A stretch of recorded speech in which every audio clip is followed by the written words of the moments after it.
Hi, welcome everyone to another episode of Let's Talk Special Economic Zones. I'm your host, Ainsley Brown. In today's episode, we're going to talk about aligning the policy objectives of a zone or zone regime and investor expectations. Now, the interesting thing about this is that we particularly from a policy standpoint, zones are set up universally for, job creation and growth and development and spillover effects such as knowledge transfer and technology transfer, all of these wonderful things. But how do you align that with what the investor expects? Now, the challenge, and this is the beauty of this into my mind and where I get excited about it, is who is the investor? There are many different people, and you can't be all things to all people. So there is different ways of doing it, but there's some universal or um, things that cut across. So what somebody in the pharmaceutical industry or automotive industry, what their expectations are may be slightly different. However, there's some things that cross cut no matter what um, industry or sector that the investor is from. And generally, what does an investor want?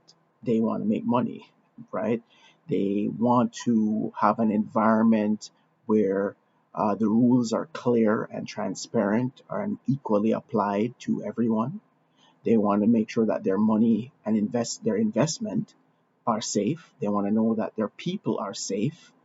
They want to be able to move their money, invest more or invest less. It all depends on their own commercial decisions and risk appetite. So, provided you have that environment, that basic environment, investors are generally happy. However, there's a lot more to it than that when it comes to special economic zones. And when I mean special economic zones, it doesn't matter what the name you call it. You can call it a free zone, you can call it an industrial park, whatever you want to call it, foreign trade zone, whatever you want to call it. Basically, it's the same thing. A geographic area where certain special rules and certain special incentives are offered for people to come, whether local or foreign, to invest. Right now, how do you align what the government wants from a policy standpoint and what the investor expects? The two actually, funnily enough, are basically one and the same, right?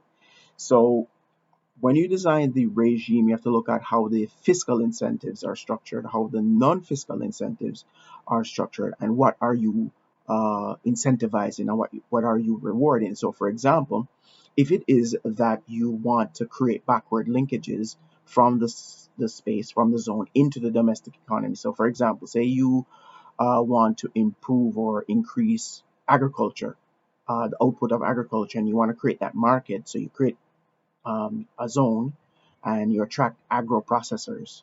Okay, you need to set up something that incentivizes them to purchase from the domestic economy. Yes, there is the incentive, which is a non-fiscal one, of having ready supply of whatever raw material, agricultural raw material that you will process. That's great, that's fantastic.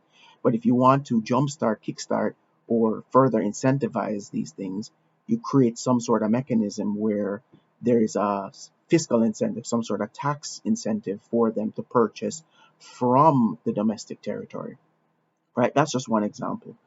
Other examples start from even the application when somebody applies to get into the zone or to be part of the zone regime. How are they treated? How is the process done? What's the information that they're being asked for? Is how smooth, how seamless is that process? And of course, that goes from the design and application. So you have designed it and then how you apply it.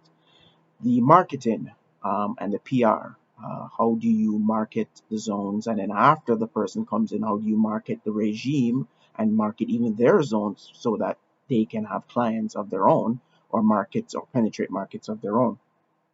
So these things are some of the universal things, and how do you apply these things? Another example is if you are encouraging research and development, and you want that technology transfer, or how do you incentivize that? How do you make it easy to register your patents, your copyrights, and your trademarks in the country? And you want to encourage that. So you have to ensure that that regime is taken care of, so because it interacts and intersects with the zone regime. So those sorts of things are the universal things that can assist with aligning the policy um, thrust or policy drive for a zone, and then the investor expectations. Now, if you like this episode, please like, share, and subscribe. If you have a comment, just leave it down below and I'll get right back to you.